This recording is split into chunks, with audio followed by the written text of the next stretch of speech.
ఓం సాయిరామ్. సాయి భక్తులందరికీ నమస్కారం అండి. అందరూ ఎలా ఉన్నారు ఫ్రెండ్స్? మన సాయినాథుని దయ వల్ల అందరూ బాగుండాలని మనస్ఫూర్తిగా కోరుకుంటూ ఈరోజు ఈ వీడియోనైతే స్టార్ట్ చేస్తున్నాను. ఇక ఈరోజు వీడియోలో బాబాగారు ఎలాంటి సందేశాన్ని తీసుకొచ్చారంటే, తల్లి నన్ను తలుచుకొని ఈ రెండిట్లో ఒక పువ్వు తాకు బిడ్డ. నీకు ఎలాంటి శుభవార్త అందిస్తున్నానో స్వయంగా నీ సాయి తండ్రి మాటల్లోనే తెలుసుకో. అలానే నీ గురించి, అలానే నీకు రాబోతున్న గొప్ప శుభవార్త గురించి అన్నీ నీ సాయి తండ్రి మాటల్లోనే తెలుసుకో అని బాబాగారితో చెప్తున్నారండి.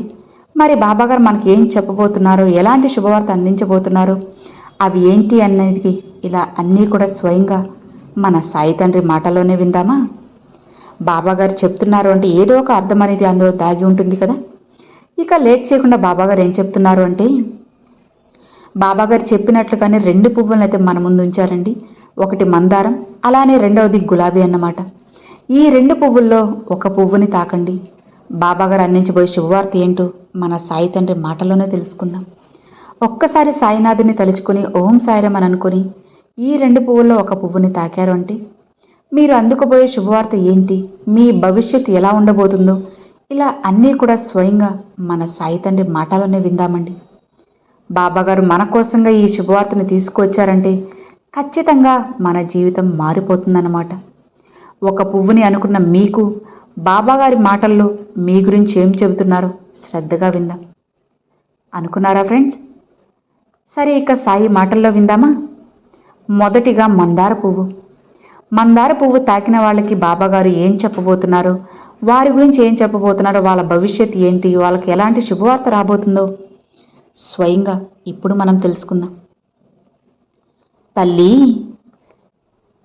నువ్వు ఈ మందార పువ్వుని తాకావు కదా, పూజకి ఎంతో ముఖ్యమైన అలానే శ్రేష్టమైన ఒక మందార పువ్వుని నువ్వు తాకావు. నీకు ఇక లక్ష్మీ కటాక్షంతో పాటు స్వయంగా నీ సాయి తండ్రి అనుగ్రహం పరిపూర్ణంగా ఉంటుంది. భగవంతునిపై ఎక్కువ నమ్మకం పెట్టుకుని ఉన్నావు కదా. ఏది ఏమైనా సరే నీ వల్ల కానిది నాపై వేసి, భారమంతా నాపై వేసి తప్పకుండా నా సాయి చేస్తారు అని నువ్వు నమ్మకంతో ఉన్నావు. ఇది చెప్పాలంటే ఒక చాలా ముఖ్యమైన విషయం, మంచి విషయమే. నీ యొక్క మనస్తత్వం ప్రకారం ఖచ్చితంగా నీకు అంతా మంచే జరుగుతుంది. ఎందుకంటే బిడ్డ, భక్తి, భగవంతుణ్ణి నమ్మటం ఇవన్నీ చూసుకున్నప్పుడు ఖచ్చితంగా నీ మనసు చాలా మంచిదై ఉంటుంది. నీ మనసు ఎంతో సహాయం చేసే గుణం కలది. అలానే నెమ్మదస్తురాలివి నువ్వు. అవును కదా. ఇక నీకున్న సమస్య అంతా కూడా నువ్వు అనుకున్నది జరుగుతుంది అని ఎదురు చూసి చూసి ఓపిక అనేది లేకుండా ఇప్పుడు ఇలా నన్ను ప్రార్థిస్తూ ఏడుస్తూ ఉన్నావు. అందుకే అమ్మా ఈరోజు నీకు ఈ సందేశం అందింది. అవును బిడ్డ, నా ఈ సందేశం వినాలన్నా నీ సాయి అనుగ్రహం లేనిదే కుదరదు కదా. అలాంటిది ఈ సాయి అనుగ్రహం నీకు కలిగింది కాబట్టే ఇప్పుడు ఈ సందేశం నువ్వు వినగలుగుతున్నావు. ఇక నువ్వు నమ్ముకున్న భగవంతుడు ఖచ్చితంగా నీకు మంచే చేస్తాడు. ఇప్పుడు నువ్వు అనుకున్నది ఖచ్చితంగా జరుగుతుంది కూడా. నువ్వు మంచి స్థాయికి వెళ్తావు. అలానే నువ్వు కోరింది జరిగేలా, నీ మనసు ఆనందపడేలా నీ జీవితం ఉంటుంది. ఇక భగవంతుడు నాకు ఎందుకు ఇన్ని రోజులు పరీక్ష పెట్టాడు బాబా అని చెప్పి నువ్వు నన్ను ప్రశ్నిస్తున్నావు కదా. అయితే బిడ్డ, ఒక్కటి మాత్రం గుర్తుపెట్టుకో, నీకు ఏమి ఇవ్వాలి ఏమి ఇవ్వకూడదు అనేది నీ తండ్రిగా నాకు తెలుసు కదా. నీకు ఇవ్వాల్సింది ఖచ్చితంగా ఇస్తాను కూడా. మంచి ఇల్లు, వాకిలి, నీకు మంచి కుటుంబ సభ్యుల్ని, కావలసిన సదుపాయాలు అన్నీ ఇచ్చాను. దీనికి మించి నీకు ఇక ఏం కావాలి చెప్పమ్మా. నిన్ను సంతోషంగా అంతా సక్రమంగా నీకు ఏర్పరిచాను. కానీ దీనికి మించి నువ్వు ఆశపడుతున్నావు. అది నిన్ను చేరుతుంది, కాకపోయినా ఆలస్యం అవుతుంది. ఆ ఆలస్యం వెనుక నీకు శాశ్వత ఆనందం కలగాలి కదా. అదే నా ఉద్దేశం. తప్పకుండా నువ్వు ఏదైతే ఇప్పుడు ఆశపడుతున్నావో ఆ ఆశ నేను నెరవేరుస్తాను. కానీ ఇక నువ్వు చేయాల్సిందల్లా భక్తి ఉంటే సరిపోదు, నమ్మకం పెట్టుకోవాలి, రెట్టింపుగా ఉండాలి. ఆ నమ్మకంతో పాటు ఓపిక ఉండాలి. భగవంతుణ్ణి నమ్మావు కానీ ఓపికగా లేకుండా, ఇంకా జరగలేదు అనే ఆతృతతో నువ్వు మనసుని నిలకడ లేకుండా ఆరాటంగా ఉన్నావు. నీ మనసు నిలకడ లేకుండా బాధ పెట్టుకుంటున్నప్పుడు ఎవరికి నష్టం? నీకే కదా. నీ మనసుని హాయిగా ప్రశాంతంగా ఉంచుకో. జరిగేది జరగనివ్వు. అలానే జరిగేది నువ్వు ఆపలేవు కదా. ఏది రాసిపెట్టి ఉంటే అదే జరుగుతుందనేది ఎంత నిజమో, నీకు ఈ సాయి ఏది అందిస్తానో అదే నీకు అందుతుంది. నీకు కావలసింది, నీకు ఆపద లేనిది, నీకు సంతోషమనేది మాత్రమే నీ సాయిని అందిస్తాను. నిన్ను నువ్వు మనసుతో కానీ, నోటితో కానీ, చేతులతో కానీ ఎవ్వరి మనసు నొప్పించవు. అందరిపై దయ కలిగి ఉంటావు. నీకు సుఖశాంతులు కావాలని ఏ విధమైన పాపాలు చేయవు. నిన్ను ఎవ్వరితోనూ పోల్చుకోవు. ఎందుకంటే వారి వారి అర్హతలను బట్టి వాళ్ళకి వస్తాయని నీ నమ్మకం. ఈ యొక్క మంచి గుణాలు ఉన్న నీకు ఖచ్చితంగా భగవంతుని అనుగ్రహం అనేది పుష్కలంగా ఉంటుంది. నీ బాబా చెప్తున్నారు అంటే దానికిక తిరిగే ఉండదమ్మా.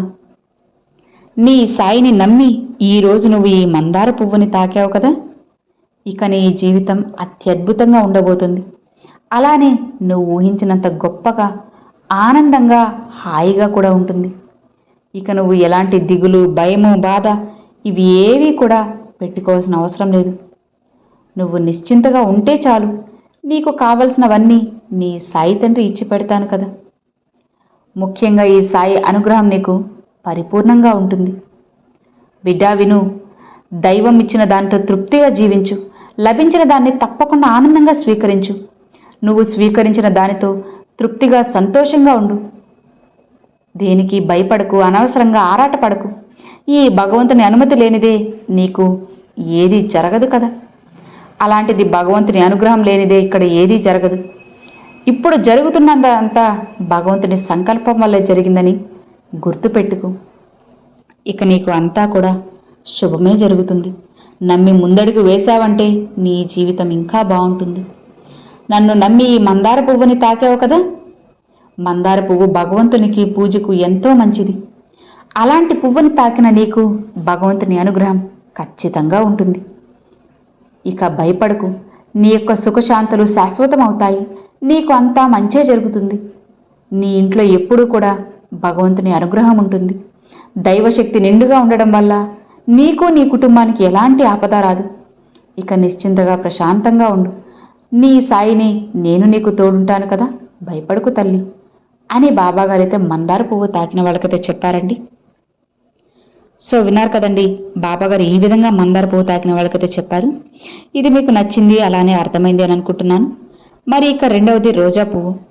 రోజా పువ్వు తాకిన వారికి బాబాగారు ఎలాంటి సందేశాన్ని తీసుకొచ్చారో స్వయంగా మన సాయి తండ్రి మాటల్లోనే విందామా.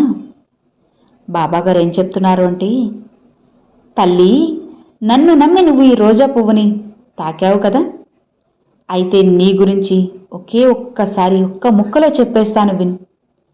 ఇప్పుడు నువ్వు ఎన్నో చిక్కుల్లో ముడిపడి ఉన్నావు కదా. అందరూ నిన్ను, అబ్బా వీళ్ళకేంలే, ఇంతలా ఉన్నారు, అలా ఉన్నారు, ఇలా ఉన్నారు, ఇంత సౌకర్యంగా ఉన్నారు, ఇంతలా స్థిరపడిపోయిన్నారు, ఇంత అభివృద్ధి చెందున్నారు, ఎంత ధనవంతులో, ఎంతో డబ్బు ఉంది, వీళ్ళకేంటి అని చెప్పి నిన్ను ఎంతగానో లోపల పొగుడుతూ బయట కూడా పొగుడుతూ ఉంటారు. కానీ బిడ్డ, నీలో ఉన్న కష్టం, నువ్వు పడుతున్న బాధలు ఇవన్నీ నీకు నాకు మాత్రమే తెలుసు. నీ జీవితం పైకి అందరికీ అందమైన రోజా పువ్వులా ఉంది. కానీ లోపల పడుతున్న బాధలన్నీ నీకు మాత్రమే తెలుసు. రోజా పువ్వుని తాకాలంటే ముళ్ళు అనేటివి గుచ్చుకుంటాయి కదా, జాగ్రత్తగా తాకాలి. అలాంటిదే నీ జీవితం. అందమైన రోజా పువ్వు లాంటి నీ జీవితం కింద ఎన్నో అడ్డంకులు, చిక్కులు, బాధలు, కష్టాలు, సమస్యలు అన్నీ చోటు చేసుకున్నాయి. వాటిని నువ్వు ఎలా నెట్టుకొస్తున్నావో ఆ విషయం నీకు తెలుసు. అడుగడుగునా కష్టాలే, అడుగడుగునా బాధలు, ఏది చేస్తే ఏమైపోతుందన్న భయం. అవును కదా, ఖర్చు మీద ఖర్చు, ఇంట్లో ఏదో ఒకటి సమస్యలు, వీటితో చాలా బాధపడుతూ ఉన్నా. ఇక ఇవన్నీ కూడా నీ సాయికి తెలుసమ్మా. ఇవి శాశ్వతం కాదు అని గుర్తుపెట్టుకో. ఇలాంటి కష్టాలు, చిక్కులు అన్నీ కూడా తాత్కాలికమే. ఆ తాత్కాలికమైన వాటి గురించి నువ్వు ఆలోచించకు. ముందు నీ యొక్క జీవితం ఆ ముళ్ళే కదా, కాబట్టి వాటిని వదిలే. అందమైన రోజాను మాత్రమే చూడు. నీ జీవితం, భవిష్యత్తు అంత అందంగా కనపడుతుంది. ఇక నువ్వు చేయాల్సింది ఏంటి అంటే బిడ్డ, అందమైన రోజా పువ్వు లాంటి నీ జీవితాన్ని శాశ్వత సంతోషంగా నిలుపుకోవడమే కదా. దేని గురించి ఎవ్వరి గురించి భయపడకు. నీ యొక్క పరిస్థితులు మార్పులు చేసుకో. అనవసర ఖర్చులు అస్సలు చేయకు. జాగ్రత్తగా ఉండు. నీకు కొద్దిగా కష్టాలు తీరిపోతాయి. నువ్వు నీ ఇంట్లో వాళ్ళు ఎక్కువ ఖర్చు పెట్టడం వల్ల, ముఖ్యంగా నీ ఇంట్లో ధనం అనేది ఎక్కువగా ఖర్చు అయిపోతుంది. దానివల్లే నీ ఇంట్లో ఎక్కువ కష్టాలు అనేటివి పెరిగిపోతూ ఉన్నాయి. ఒకరికొకరు మనస్పర్ధలు, మాట్లాడుకోవడం అనేది, ఎక్కువగా గొడవలు జరగడం, ఇదంతా ధనం వల్లే. ఆ డబ్బు విషయంలో కాస్త జాగ్రత్తగా, పొదుపుగా కొంచెం ఖర్చులు తగ్గించుకుంటూ ఉంటే ఎలాంటి కష్ట నష్టాలు ఉండవు. ఈ ధన కష్టం ఎన్ని రోజులు బాబా అని అంటున్నావా? ధన కష్టం కూడా శాశ్వతం కాదు తల్లి, తాత్కాలికమే. అది తప్పకుండా నీ స్థితిని మారుస్తుంది. నీ సాయిని మొక్కుతున్న నిన్ను ఒంటరిగా ఎలా వదిలేస్తాను? ఆర్థికంగా నిన్ను మెరుగుపరిచి సంతోషంగా ఉండేలా నిన్ను కూడా ధనవంతుని చేస్తాను. చిన్న చిన్న వాటికే డీలా పడిపోకు, ఇబ్బంది పడకు. చిన్న చిన్న డబ్బుల వల్లే నువ్వు చిక్కుల్లో ఇరుక్కోకుండా నిన్ను కూడా మంచి స్థాయిలో నేను నిలబెడతాను. పైకి కనిపించే అలంకారాల కన్నా లోపల ఉండే గుణం ముఖ్యం. అలాంటి మంచి గుణం కలదానివి నువ్వు. అలాంటిది నీకు మంచి జరగకుండా ఎలా ఉంటుంది చెప్పు? నీ సాయి చెప్పే మాటలు నువ్వు గుర్తుపెట్టుకో. అలానే నీ నోటి మాటలను కూడా అదుపులో పెట్టుకోమ్మా. నీ నాలుక, అలానే నీ కోపం, నీ కోరిక, నీ నాలుకల్ని అదుపులో ఉంచుకున్నావంటే నా అనుకునే వాళ్ళు ఎప్పుడూ కూడా నీతోనే ఉంటారు. నీ కోపాన్ని అదుపులో ఉంచుకున్నావనుకో నీ జీవితం మంచిగా ఉంటుంది. నీ కోరికలు అదుపులో ఉంచుకున్నావనుకో అప్పుల పాలవకుండా సంతోషంగా ఉంటావు.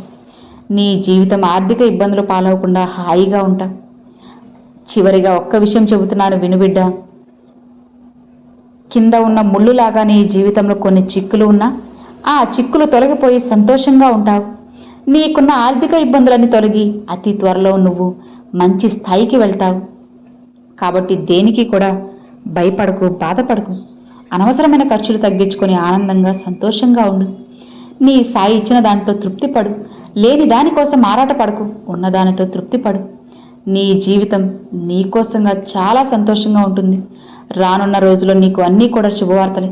ఇక హాయిగా ప్రశాంతంగా ఉన్నావంటే ఖచ్చితంగా నీ జీవితం నీకు నచ్చినట్లుగా ఉంటుంది. భయపడకు, ధైర్యంగా ఉండు. నీ సాయి ఉన్నారు కదా అని బాబాగారు ఈరోజు ఈ సందేశాన్ని రోజా పువ్వు తాకిన వాళ్ళకైతే చెప్పారండి. సో విన్నారు కదండి, ఇది కూడా మీకు నచ్చింది, అలానే అర్థమైంది, కనెక్ట్ అయింది అని అనుకుంటున్నాను. మరి ఈరోజు బాబాగారు పంపించినట్లుగా ఈ రోజా పువ్వు అలానే మందార పువ్వు తాకిన వాళ్ళు మీరు ఏ పువ్వు తాకారు అన్నది నాకు తప్పకుండా కామెంట్లు అయితే షేర్ చేసుకోండి.